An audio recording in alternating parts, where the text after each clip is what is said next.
Damos gracias a nuestro buen y gran Señor Jesucristo, porque sin ese glorioso sacrificio en la cruz del Calvario, ninguno de nosotros podría llamar Padre a Dios. Sin ese glorioso sacrificio, ninguno de nosotros tendría claro qué espera Dios de aquellos a quienes Él ha salvado por gracia. Es muy importante, queridos amigos y hermanos, dar gracias a Cristo en todo momento y en todo lugar.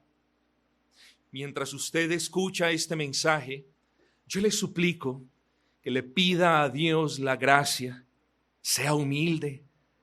Si usted puede ver en esta predicación que Dios le está señalando un error, acéptelo. Muestra de la obra de Dios en su corazón es que usted no se resiste. Si usted ve que Dios le está hablando por la palabra, sea humilde. Pero si Dios le está hablando por la palabra, entienda una cosa, querido amigo, que Dios no solamente le está metiendo, hablo de una manera muy humana, de una manera antropomórfica, Dios no solamente le está metiendo el dedo en su llaga, sino que con eso, o junto con eso, Dios dispensa la gracia del perdón. Así que si hoy Dios le muestra su pecado, por favor, mire a Cristo y venga a Cristo y pida perdón de pecados a Dios Padre en el nombre de Cristo. No se quede admirando un sermón cuando hay más que hacer detrás de ese sermón. Venga a los pies del Señor Jesucristo. Porque hoy encontramos un requerimiento divino, como muchos otros en la Escritura. Un requerimiento muy específico. No para mí, sino para todos aquellos que realmente han sufrido esa transformación que Dios obra en su omnipotencia. Hoy Dios requiere de quienes verdaderamente son cristianos que vivan de manera digna. No es una invitación del pastor, no es algo que predicamos por cierta tradición. Es un requerimiento del Dios Altísimo para con su vida. No se resista. Vengamos hoy a la palabra de nuestro buen y gran Señor en el capítulo número 4 del libro de Efesios. Allí vamos a encontrar eso que Dios demanda, que requiere de su pueblo. Efesios capítulo número 4, versículo número 17. Dice la palabra de nuestro buen y gran Señor: esto pues digo y requiero en el Señor, que ya no andéis como los otros gentiles, que andan en la vanidad de su mente, teniendo el entendimiento entenebrecido, ajenos de la vida de Dios por la ignorancia que en ellos hay, por la dureza de su corazón. ¿Notaron lo que Dios requiere de ustedes? Lo que Dios requiere de todos sus hijos es que nosotros podamos vivir vidas dignas de Cristo. Lo que Dios demanda de quienes realmente han creído el Evangelio es que esas personas vivan como personas que realmente han sido salvadas por el Evangelio. Noten lo que está diciendo el apóstol Pablo, pero siempre tenemos que mirar quién fue el que inspiró estas palabras, y no encontramos allí a nadie sino a la tercera persona de la Trinidad, al Espíritu Santo, igual en honor, en poder y en gloria con el Padre y con el Hijo. Así que nos está hablando Dios. En cierta manera, yo lo único que estoy haciendo es replicando estas palabras, expandiéndolas y aplicándolas de manera proporcional. Pero es Dios el que le está hablando. Aquel a quien usted llama, oh, mi Dios y mi Señor, Él es el que le está hablando. ¿Acaso? Si yo soy dueño de este objeto, ¿no puedo hacer con este objeto lo que yo considere apropiado? Por supuesto que sí. Bueno, cuando nosotros creemos en Cristo, Él, lo confesamos a Él como nuestro Señor. Luego, Él es nuestro Señor y no podemos, al menos bíblicamente hablando, no podemos llamarnos hijos de Dios si no le obedecemos al Padre. No podemos tampoco llamarnos siervos de Dios si no le obedecemos al Hijo. No podemos llamar a Cristo Señor si no nos sujetamos a su señorío. Bueno, mis amados, el versículo 17 nos habla de manera clara. Esto requiero. Y el título que tenemos para el sermón de esta mañana, y vamos a tener dos partes de este sermón. Hoy tenemos la primera parte. El título es ¿qué cosas no caracterizan a un verdadero creyente? ¿Qué cosas no se deberían ver en un verdadero creyente? Hemos leído pues los pasajes, los versículos 17 y 18. A partir de este punto, mis amados hermanos, ustedes van a notar que el contenido de la epístola del apóstol Pablo a los hermanos de la iglesia de Éfeso va cambiando. Ahora, y no es que el apóstol deje de lado el dogma o la doctrina, pero ahora viene esa parte de la praxis, de la aplicación. Es apenas evidente. El apóstol Pablo enseña o ha enseñado la doctrina y ahora les dice a aquellos hermanos cómo deben vivir en la práctica. Entonces, una cosa es la doctrina, y de eso ya hemos hablado. Sobre la doctrina, la iglesia fue levantada. En la doctrina, la iglesia es unida, y por la doctrina, la iglesia se va edificando. Ahora, hemos visto la doctrina. Ahora sigue algo igual de importante. Ahora sigue cómo vamos a vivir para la gloria de Dios teniendo en cuenta esa doctrina. Porque la doctrina puede ser absorbida por sus mentes, pero solamente, mis amados, si Dios obra, solamente podremos obedecerla si Dios obra gracia en nuestro corazón, en nuestra voluntad, inclinando esa voluntad a una obediencia conforme a esa doctrina. Entonces, en cierta manera, es más fácil que usted atesore doctrina o que usted se glorifique con la doctrina, que usted esté contento porque ha podido entender una doctrina. Pero sí, hermanos, si yo puedo cuantificar, ese solamente es la mitad del proceso. Ahora sigue la práctica, es decir, cómo usted vive conforme a esa doctrina. Así que a partir del versículo 17 encontramos esa parte aplicativa de la carta. Y quiero decirle esto. Muchas veces lo he desafiado desde este púlpito, mi hermano. Y creo que lo he hecho con amor, con diligencia. Y creo que lo he hecho en el nombre de Cristo con una limpia conciencia. Pero hoy quiero renovar esos desafíos y espero que el Señor utilice estas palabras y que compunja su corazón, porque es necesario que todos y cada uno de nosotros, si bien no perfectamente, porque a este lado de la eternidad ninguno de nosotros va a obedecer al Señor de manera perfecta, pero es necesario que nuestros corazones sean compungidos, porque hoy Dios tiene una demanda que le está recordando. No es que usted no lo hubiera sabido, usted lo ha sabido, pero ha sido negligente con esta demanda. Y quiero decirle algo, su cristianismo no puede ser verdadero a menos que su manera de vida corrobore la doctrina cristiana. Así que nadie puede hablar de un cristianismo bíblico a menos de que por la gracia de Dios comprenda la manera en la que debe vivir, es decir, comprenda la doctrina, y que por esa misma gracia de Dios se esfuerce por vivir para su gloria, o sea, la práctica. Luego, cuando hablamos de un verdadero cristianismo, que es lo que nosotros queremos vivir, tenemos que hablar de una comprensión de la doctrina, es decir, cómo Dios quiere que yo viva. Por eso decimos que la Escritura es la norma máxima de fe y de conducta, o de fe y de vida. Es decir, yo tengo que comprender cómo Dios quiere que yo ande, pero también me tengo que esforzar para andar como Él quiere. Así que necesitamos nuestras facultades, necesitamos nuestra mente, nuestra razón para comprender, pero necesitamos nuestra voluntad. Pídale al Señor que renueve su voluntad para poder obedecer.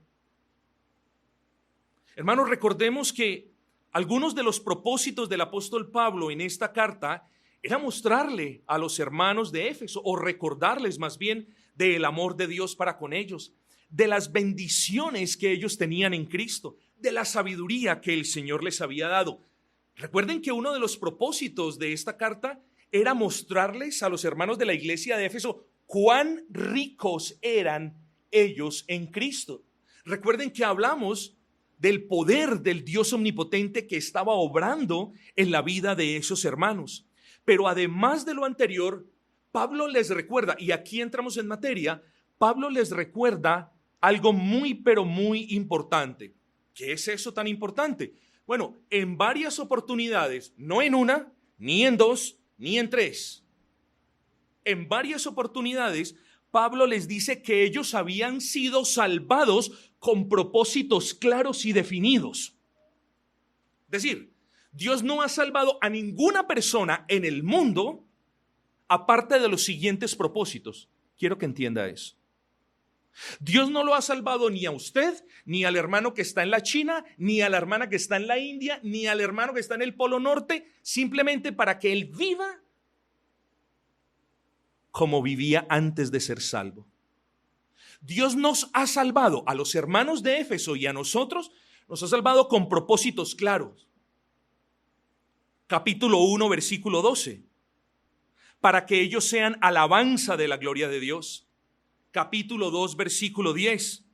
Para que ellos hagan buenas obras para la gloria de Dios. Capítulo 4, versículo 1.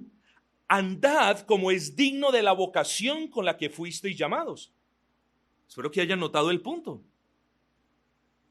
Luego, mis hermanos, para el apóstol Pablo, era de suma importancia que los hermanos de la iglesia local estuviesen viviendo vidas congruentes a lo que sabían en sus mentes. Entiendan eso. Los creyentes somos llamados a vivir vidas congruentes con lo que sabemos en nuestras mentes, claro, presuponiendo que nuestras mentes conocen la voluntad revelada de Dios en la palabra. Así que tenemos que comenzar a hablar de una congruencia entre lo que creemos y cómo andamos, porque es incongruente formarnos la idea de una persona que sabe lo que Dios demanda de ella con una persona que no vive de la manera como Dios lo demanda. Es incongruente, al menos en un creyente. La fe y la práctica van tomadas de la mano y la vida piadosa debe ser un adorno de la doctrina bíblica. Y ahora llegamos al versículo 17 y el apóstol les reitera una vez más que los verdaderos creyentes debían andar de una manera diferente a la manera en la que andaban quienes no eran creyentes. Versículo 17.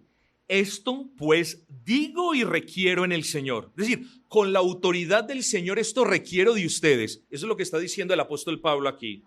Que ya no andéis como los otros gentiles. ¿Qué significa esto de los otros gentiles? Claro, ellos eran una iglesia de gentiles y de judíos, pero entonces Pablo les está diciendo, ya no podéis andar como los que no tienen a Cristo. Vosotros tenéis a Cristo, tenéis las bendiciones de Cristo, todas las bendiciones de Cristo y tenéis las riquezas de Cristo. Vosotros sois herederos de Cristo, por lo tanto debéis vivir como Cristo. Y yo le pregunto a usted, ¿usted está viviendo como Cristo? ¿Se está esforzando en vivir como Cristo? Hermanos, sé que todos fallamos y sé que quisiéramos vivir de una manera más santa de lo que lo estamos haciendo ahora, pero no nos debemos contentar en no perseverar a diario, porque nuestro llamado, el requerimiento de Dios para nosotros es que vivamos como Cristo, no que vivamos como los que no creen en Cristo. Y de nuevo le pregunto, ¿está usted viviendo, esforzándose por vivir como Cristo? Bueno, por favor, no me culpen a mí, la Escritura está diciendo, esto pues requiero, esto demando de vosotros, que ustedes no vivan como viven los que no creen en Cristo, los que no tienen a Cristo. Mis amados, quienes creemos en la Biblia, como la palabra del Dios vivo, notaremos la seriedad y la solemnidad del requerimiento. Requiero, demando, pido. En cierta manera, ordeno de vosotros que vuestras vidas no sean como aquellos que no conocen a Cristo.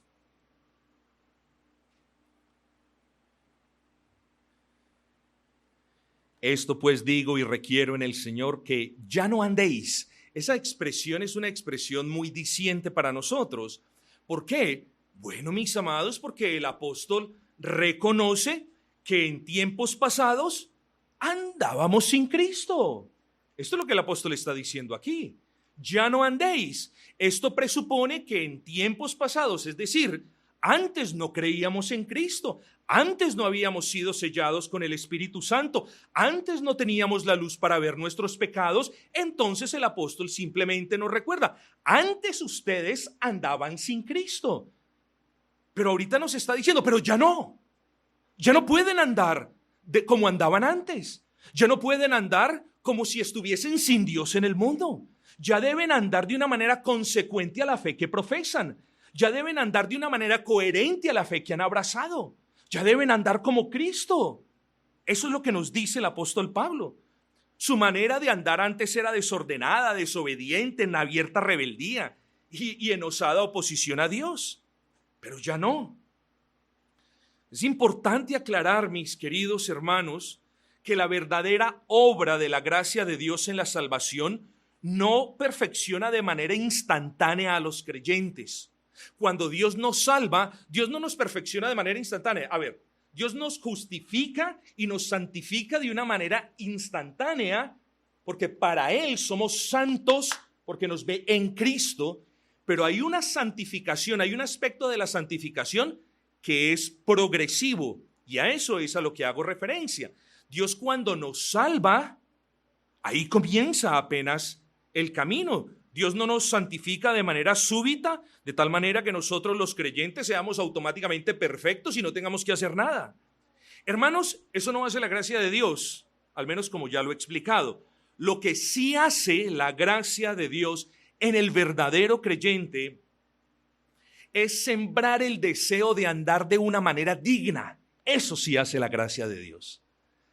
Así que cada uno de los creyentes nos debemos preguntar si tenemos ese deseo. Señor, ¿tengo yo el deseo de andar de una manera digna? ¿Tengo el deseo de no mentir? ¿Tengo el deseo de no robar más? ¿Tengo el deseo de no engañar? ¿Tengo el deseo de decir la verdad? ¿Tengo el deseo de apartarme de estas cosas? Esas son las preguntas que nos debemos hacer, porque la gracia del Señor sí hace eso en el corazón de quien Dios ha obrado. Note que en ningún momento el apóstol Pablo habla de que la vida del creyente es aquella donde no puede haber pecado. Mis amados hermanos, y donde todo sea obediencia al 100%, ya lo hemos expresado antes.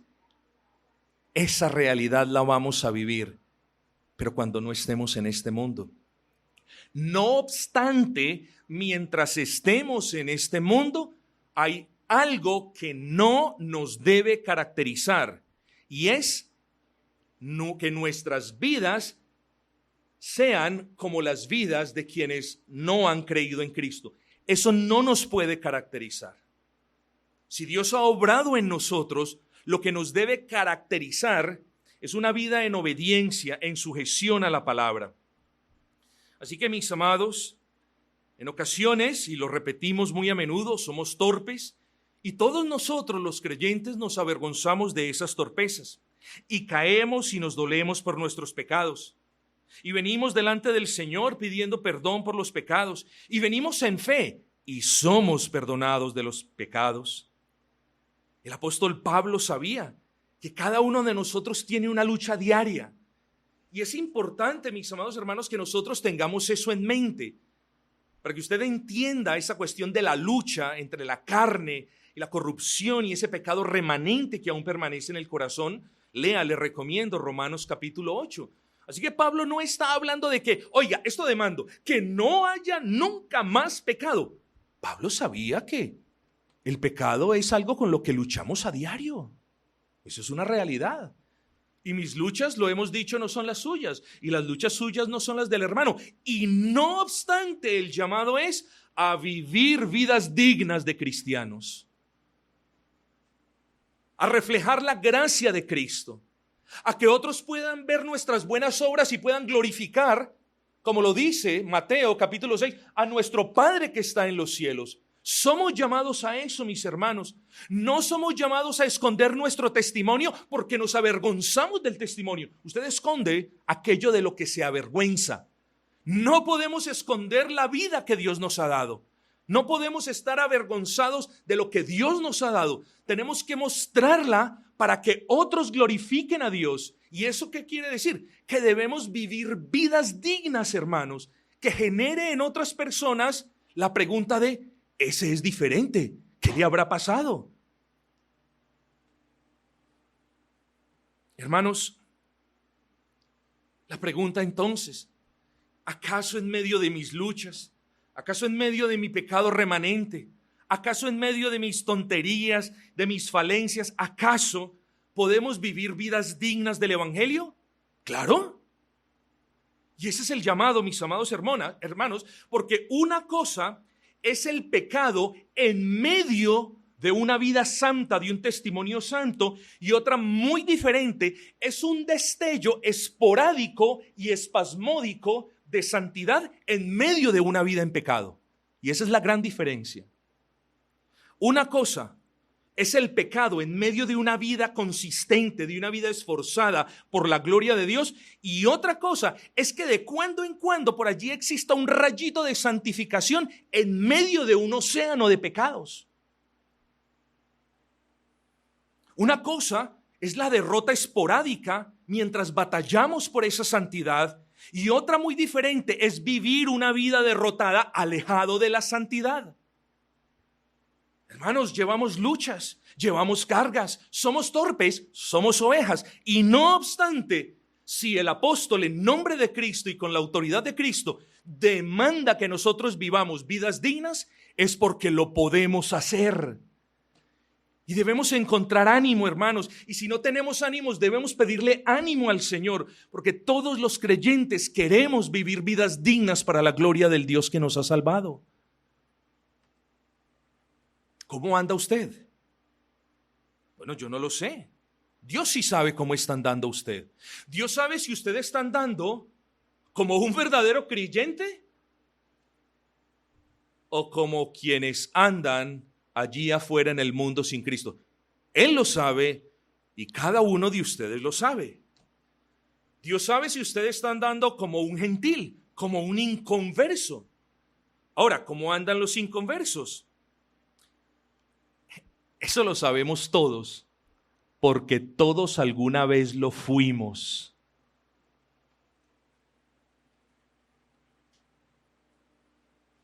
En el contexto de nuestra carta, los inconversos, los gentiles, en otras palabras, andaban en ignorancia espiritual, en vanidad, en oposición a la palabra del Señor y en rebeldía. O de manera negativa, lo que el apóstol Pablo le dice a los hermanos de Éfeso es cómo no, de ahí el título, qué cosas no deben caracterizar nuestro andar en Cristo. Pero ahorita el apóstol Pablo nos dice es cómo no deben andar los cristianos. Y lo primero que vamos a mencionar es que a los cristianos no nos debe caracterizar una vida de vanidad. Lea el versículo 17, por favor. Esto pues digo y requiero en el Señor, que ya no andéis como los otros gentiles que andan en la vanidad de su mente. La expresión la vanidad de la mente la entendemos más fácilmente si comprendemos que algo es vano o vacío, lo que usted lo quiera llamar. Algo, la vanidad, es aquella palabra relacionada con algo vano o con algo vacío, con algo que no tiene sustancia. Luego, la expresión la vanidad de la mente no es otra cosa que la incapacidad de la mente de pensar asuntos espirituales. La vanidad de la mente es esa incapacidad de interesarnos por cuestiones importantes para el alma. Una persona, para que lo vea más claro, una persona que vive en la vanidad de su mente es alguien que piensa de manera constante en cuestiones vacías o en cuestiones inútiles. Y ojo que con esto no le estoy diciendo que levantarse para trabajar, que conseguir el sustento, que hacer las cosas que tiene que hacer son cosas inútiles. Todos tenemos que hacer ese tipo de cosas. Pero quien no cree en Cristo, la persona incrédula, en quien Dios en realidad no ha obrado, es la persona que emplea su mente para pensar en cosas huecas, en cosas vanas y pasajeras, en cosas de glamour o en las riquezas que siempre van persiguiendo y que nunca pueden abrazar, o que cuando las abraza les toca soltar a Cristo, porque nadie puede perseguir las riquezas y alcanzar las riquezas y al mismo tiempo a Cristo. Puede que Dios le conceda a alguien riquezas, pero existen personas creyentes que andan en la vanidad de sus mentes procurando los millones a diario y no van a alcanzar ni los millones ni a Cristo. Tengan cuidado. La vanidad de la mente, en las apariencias, en la belleza, pero no piensan en su realidad espiritual. No piensan en Dios, no piensan en cómo agradar, no piensan en ellos mismos, no piensan en su necesidad. Entonces, la expresión la vanidad de su mente hace referencia a aquellas personas que viven no procurando la gloria de Dios, sino que viven pensando en las cosas de este mundo. Y la orden del apóstol Pablo es que no vivamos como la gente de este mundo que piensa en las cosas de este mundo porque es incapaz de pensar en las cosas de Dios, en los asuntos trascendentales para el alma. Miren entonces aún cuán bajo podemos caer los creyentes que con la gracia de Dios y habiendo sido salvados por Dios podemos comportarnos en ocasiones como meros incrédulos, pensando en el aquí y en la ahora. A las mujeres, tengan cuidado con el exceso de yo no diría maquillaje porque aquí nunca se ha criticado eso. Tengan cuidado con el exceso de adornos y de cómo se visten y cómo se arreglan. Tenga cuidado. No es que usted no lo pueda hacer, pero tenga cuidado de que esa cosa no la esté absorbiendo, de que usted no esté viviendo como viven las mujeres incrédulas. Y lo mismo los varones. Hay muchas aplicaciones que podríamos escribir. Sin embargo, no lo vamos a hacer. Pero mis amados hermanos, cuando yo como pastor veo algunas almas, ustedes no saben cuánto me entristezco. El problema es que parece que en ocasiones soy el único que me entristezco, cuando quizás usted también debería entristecerse porque no está andando como es digno de Cristo. ¡Qué pesar! ¡Qué pesar que los salvados por gracia anden preocupados, tal y como lo hacen los incrédulos, por llenar sus vidas de cosas huecas, de cosas que no le aportan al alma, de cosas que no le ayudan a glorificar a Dios, de cosas que le están robando el tiempo de su devoción, de cosas que están quitando su mente de los asuntos celestiales? ¡Qué tristeza, mis amados! Qué tristeza que las personas que han sido salvadas por gracia, que tienen la capacidad de mirar a los cielos con los ojos de la fe, estén mirando en las cosas de la tierra, ocupados en las cosas de la tierra. Qué pesar, hermanos. Cierto comentarista dice que la vida de los incrédulos era la de aquellos ingenuos que perseguían sombras, que hacían burbujas pensando que las burbujas les iban a durar para siempre, y que vivían sin considerar quién era Dios y qué demandaba Dios de ellos. Esto es muy acertado, porque los creyentes no podemos ser conocidos por andar en vanidades persiguiendo cosas ilusorias como lo hacen los incrédulos, mis amados. Note por favor que no le estoy pidiendo tiene que ser perfecto, hermana, tiene que ser perfecto el hermano de allá atrás. No se los estoy diciendo. Les estoy diciendo nomás que como creyentes, si es que lo somos, nos debemos esforzar por cumplir con esta demanda de Dios de vivir vidas diferentes a las que vivíamos cuando estábamos sin Cristo. Eso es lo que les estoy diciendo. Hermanos queridos, esforcémonos más para pedirle al Señor la gracia para que nos habilite que nos capacite para vivir vidas que le glorifiquen, hermanos. Debemos emplear nuestras facultades para pensar qué cosas agradan a Dios, cómo ser de bendición para nuestros hijos, cómo ser de un apoyo correcto para nuestras esposas, cómo ser de utilidad en el avance del reino. Esas son las cosas en las que pensamos quienes hemos sido salvados por gracia. Hermanos, los incrédulos vivían en las vanidades de sus mentes, ¿cierto? La expresión en el original griego proyecta la idea de idolatría, de personas que adoraban cosas huecas.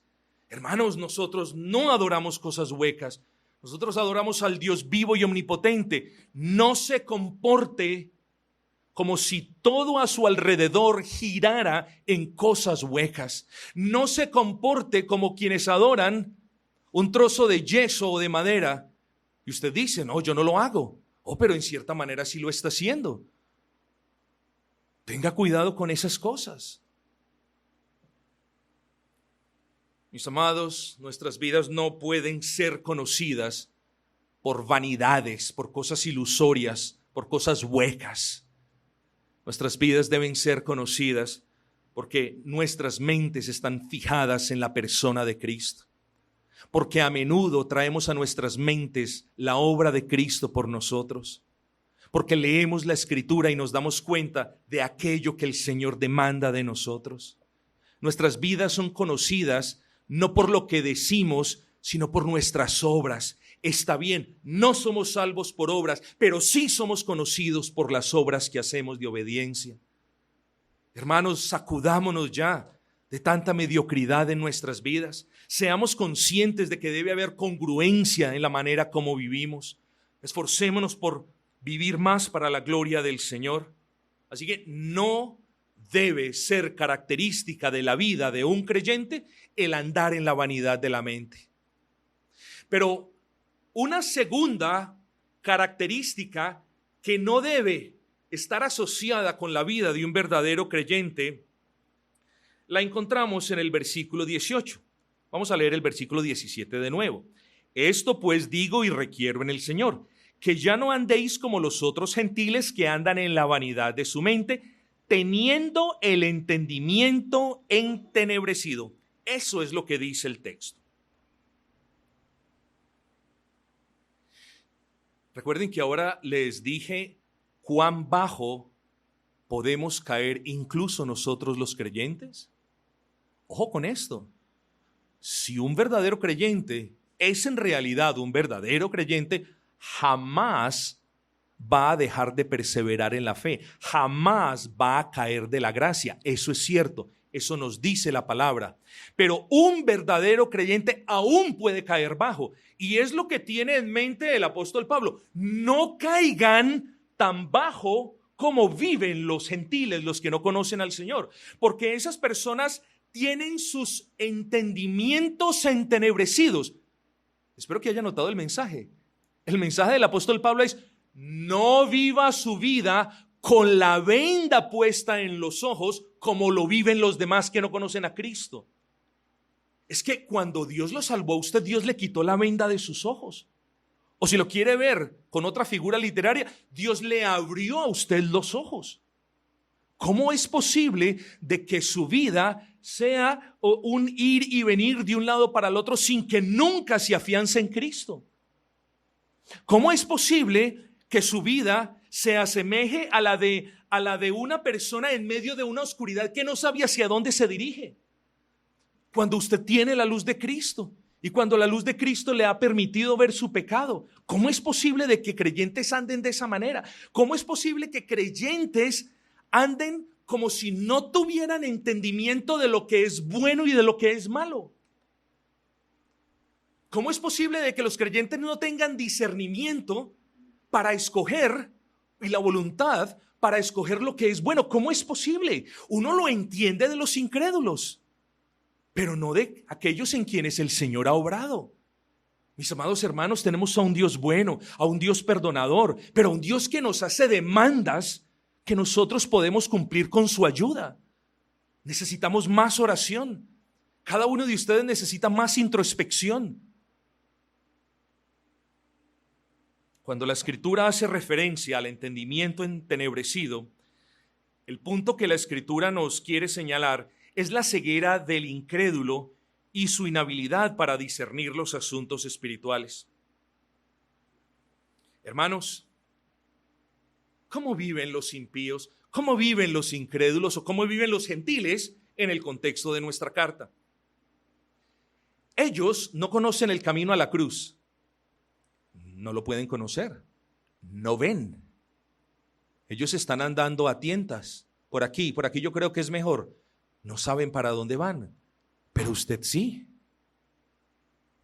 Dios le ha mostrado el camino a la cruz. Ellos no saben por dónde van, pero usted sí. Usted va por las sendas de justicia. Ellos no tienen la luz del Espíritu, pero usted sí. Dios nos ha quitado la venda de nuestros ojos, a ellos no. Hermanos, ¿por qué su vida es más parecida a la de los incrédulos que no saben por dónde andan que a la de un verdadero creyente que sí puede ver por dónde está caminando? ¿Por qué está haciendo lo que los incrédulos hacen, mi hermano? ¿Por qué está mintiendo como mienten los incrédulos? ¿Por qué está robando como lo hacen los que no tienen a Cristo? ¿Por qué está violando el día del Señor como lo hacen quienes no creen en Cristo? ¿Por qué está codiciando lo que el Señor no le ha dado? En resumen, porque está violando la ley del Señor como lo hacen quienes no la entienden. Hermanos, eso hacíamos antes, así vivíamos antes, pisoteando el cuarto mandamiento, deshonrando a nuestros padres, matando a la gente con nuestras bocas y de otras maneras, vendiendo nuestros cuerpos, comprando otros cuerpos. Toda suerte de esas cosas las hicimos y el Señor nos perdonó. Así que, mis amados hermanos, somos nuevas criaturas en Cristo y dice la palabra, las cosas viejas quedaron atrás. Y dice, y no se le olvide esto, y he aquí todas son hechas nuevas. Bueno, si eso es una realidad, si en verdad Dios le ha dado una nueva vida, entonces viva de manera consecuente con esa nueva vida. No podemos decir, las cosas viejas quedaron atrás, pero yo estoy viviendo también como viví atrás. No, mis amados, somos torpes, nos equivocamos, tenemos un Dios perdonador, vengamos delante de ese Dios a que perdone nuestros pecados, pero seamos conscientes de que habiendo sido hechos nuevas criaturas en Cristo y habiendo sido adoptados en la familia de Cristo y habiendo el Señor sellado nuestros corazones con la ley de Cristo, vivamos entonces conforme a Cristo. Miren que no les estoy diciendo nada extraño. Les estoy solamente explicando las consecuencias de la obra de Cristo en su corazón. Hermanos, podríamos hablar más y más, y quiero hablar más y más, pero esas dos cosas no nos deben caracterizar. Su vida no puede ser conocida por la vanidad y su vida no puede ser distinguida porque usted está andando a tientas y no lo puede ser porque la luz de Dios le ha iluminado, se lo repito por tercera y última vez. No puede ser. Ustedes tienen la luz del Señor para ver la cruz, mis amados hermanos. Y demos gracias que hoy es el día en el que podemos ser redarguidos de parte del Señor. Y hoy es el día en el que el Señor nos invita a reconciliarnos. Pero, y lo digo con respeto, pero no seamos o no vivamos como vivíamos en el carismatismo, que escuchábamos un sermón y se nos ponían los vellos de punta y al segundo o al tercer día estábamos haciendo lo mismo que hicimos hasta el domingo por la mañana pasado. Hermanos, nosotros tenemos acceso al trono de gracia. Postrémonos delante del trono de gracia. Si el Señor le ha mostrado la incongruencia de su vida en relación a la fe, venga delante del Señor. Y damos gracias que hoy es un día de arrepentimiento y de reconciliación. Usted sabe dónde queda la cruz. Venga delante del Señor. Mis amados hermanos, usted tiene al Espíritu Santo para que lo encamine de regreso a esas sendas de justicia. Usted tiene un Dios que siempre perdonará los pecados de los hijos, siempre perdonará los pecados de los hijos. Vengamos pues delante de Él y pidamos de Él la gracia para no vivir más como viven los que no son cristianos. Sí, es verdad. Antes de la obra de gracia de Dios en usted, usted andaba como quienes piensan nimiedades y como aquellos cuya vida gira en torno a cosas huecas, sin beneficio. Es cierto, antes de su regeneración su vida era un desorden. Usted andaba de un lado para el otro. Pero eso quedó atrás, mis amados hermanos. Quienes en verdad han creído en Cristo pueden decir: soy salvo y Dios me perdonó todas las deudas. Pero sean conscientes de que es su responsabilidad buscar la gracia del Señor. Aproveche los medios de gracia, mis amados hermanos. No deje de congregarse. Persevere leyendo la palabra. Persevere examinándose a la luz de la Escritura. Congréguese para los estudios, para las reuniones de oración. Por favor, hágalo. No es que yo me sienta solo aquí porque usted no viene. Busque los medios de gracia, porque si usted desprecia los medios de gracia, no va a ser posible que usted viva de una manera digna.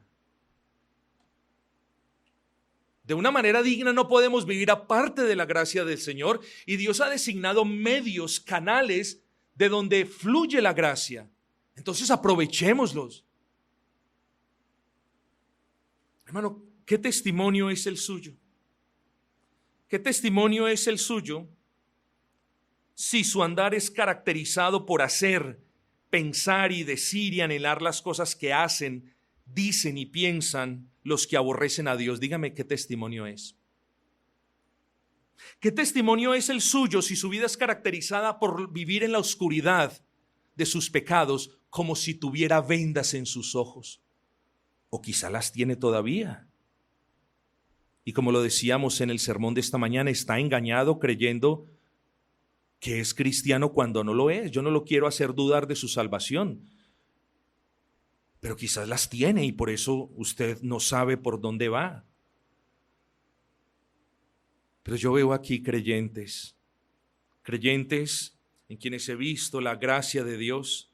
Yo veo creyentes, mis amados hermanos, y yo les repito, no es de testimonio si su vida, mejor se lo pongo de esta manera, si su vida no está siendo consecuente, si su vida no está adornada de gracia, de buenas obras que glorifican al Señor, usted está siendo instrumento para que otros se burlen de Cristo.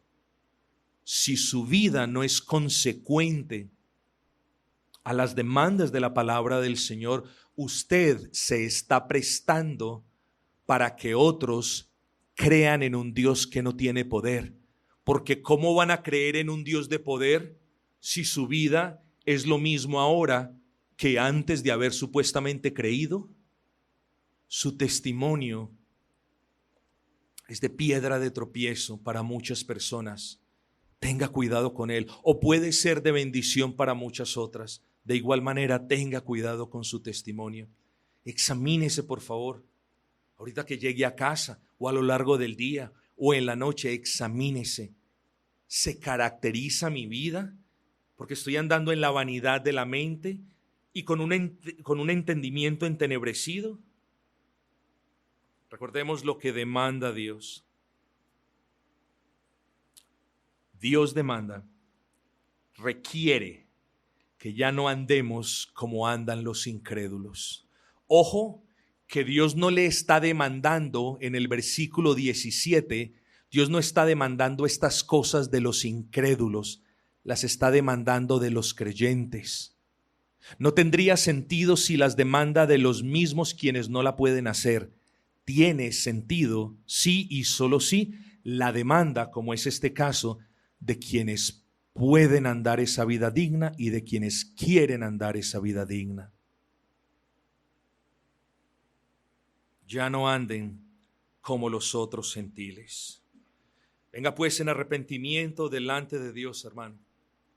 Pídale que renueve sus deseos, que renueve y revitalice su voluntad, que le conceda más temor por su palabra, que ni el mundo, ni sus compañeros, ni su familia, ni nadie diga, miren a ese. Dizque cristiano y diciendo mentiras. Dizque cristiano y robando. Dizque cristiano y no se congrega en la iglesia. Dizque cristiano y haciendo lo mismo que hacía antes. Pídale al Señor la gracia, mi amado. Pídale al Señor la gracia para que todo el mundo, por el contrario, para que su familia, para que sus hijos, para que sus vecinos, para que todos en su trabajo y en todas partes más bien digan, miren a ese.